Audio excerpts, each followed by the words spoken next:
In Mastercam 2025, we introduced the Mastercam Deburr toolpath. We created a What's New video that goes through the basics of it, and in this video, we're going to go into it in greater detail to learn how we can save on programming time and decrease our cycle times. I'm going to pick up where the last video left off with this part already programmed on one side. I'm going to quickly flip the part over and program the back. So I'm just going to set to my bottom plane, go right into the Deburr toolpath. And just like before, I'm going to choose the same tool. Under cut pattern, I'm going to choose the entire part with a triple click. And for my excluded edges, I'm just going to go through and do a Control Shift double click to select these holes and this one here as edges to ignore, right? We're not going to machine those with this Deburr toolpath. Other than that, the constant width is going to be the same at 0.5 millimeter. Let's click OK.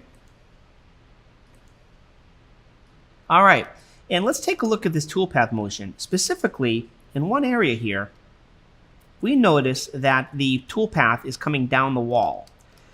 We may not want that, right? In this particular case, I don't want this, and if we do a quick backplot of just this area, you'll see that the toolpath, in fact, is going down this wall here that we want to ignore. So how do we ignore this, or how do we avoid this? Well, there's two options in the toolpath, actually multiple. The first one, under the cut pattern advanced edge options, is we can limit the area by height. So we could kind of dial in the height of where we want this toolpath motion to go. The other thing we could do, which is what we're going to do here, is I'm just going to add that to the excluded edge. So I'm going to right click, add, have my surface selection, my edge selection turned on. I'm going to click OK. That's the edge we're going to avoid. When I regenerate, so we see here that the toolpath obviously ignores that edge. And not only that, you'll notice that as it comes around this corner, we have nice smooth motion where it's not even leading off and leading back on into the model. It just goes right around the corner and ignores that vertical edge. Okay, so you might be wondering here, what's the difference between something like this and our model chamfer toolpath? Well, specifically the model chamfer toolpath uses chamfer mills. It also requires 2D planar chains. So in a case or situation like this, it would work great. And in fact, the model chamfer toolpath would not go down that edge, right? And actually it couldn't, right, with the shape of the cutter. However, if we flip the part around, you'll notice that we have some complex shapes here, particularly this shape right here. And if we kind of look at the existing Deburr toolpath, we'll see what I'm talking about. This shape right here, this is a 3-axis simultaneous tool motion, right? This is not a planar chain, so the model chamfer toolpath would not work here, all right? If we wanted to chamfer this with a toolpath, we'd have to go with a contour toolpath and probably set our cut settings to 3D chamfer. Okay, so what we did was we took the multi-axis Deburr toolpath and made it more applicable to a 3-axis environment.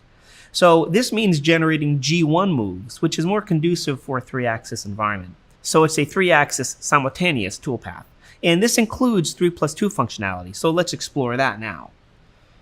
So with this model, if we take a look at this feature on one side, we'll notice that there's a hole here that's been drilled at a unique angle, right? I don't even know what the angle is. So how does this get handled with Deburr? Well, the original Deburr toolpath that we created will machine this.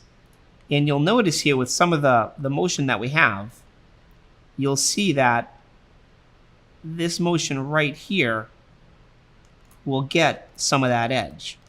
But it won't get all of it because of the orientation of this feature. So let's go in and create a plane that we can use for our tool plane, and then we'll actually create a Deburr toolpath just to machine out this feature. So I'm going to go into my model prep.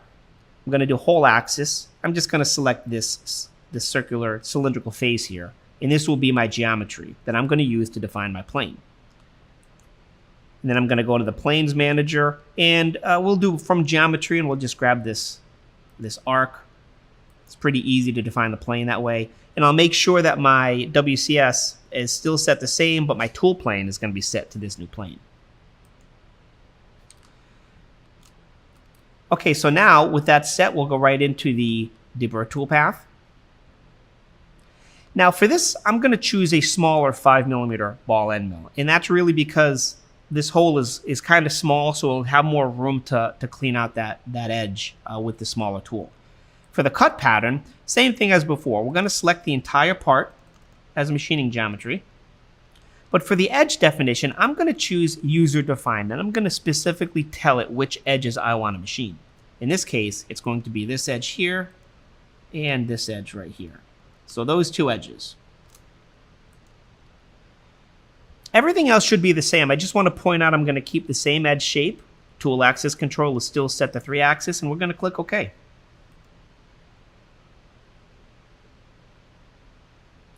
And as we see here, we have a nice toolpath motion. Let's take a look and verify and see what we actually get, right? So I'm going to select this most recent toolpath, our original one, and the stock model, and go right into verify. Okay, so let's skip ahead to this next toolpath. And at this point, I'm going to hit play so we can see the motion coming through. And we have color loop turned on, so again, it's going to show it in a different color. But as you can see, we have our cleaned up edge, or deburred edge, with this toolpath. And looking at it from the side, we can see that we have nice clearance there. All right, so as you can see, this is a very powerful toolpath. If your machine is capable of this kind of toolpath motion, but maybe you don't have a multi-axis license, the Mastercam Deburr toolpath can support a lot of your multi-axis deburring needs. Saving on labor-intensive manual post-processing of your parts, you can just have your machine take care of it with Mastercam Deburr.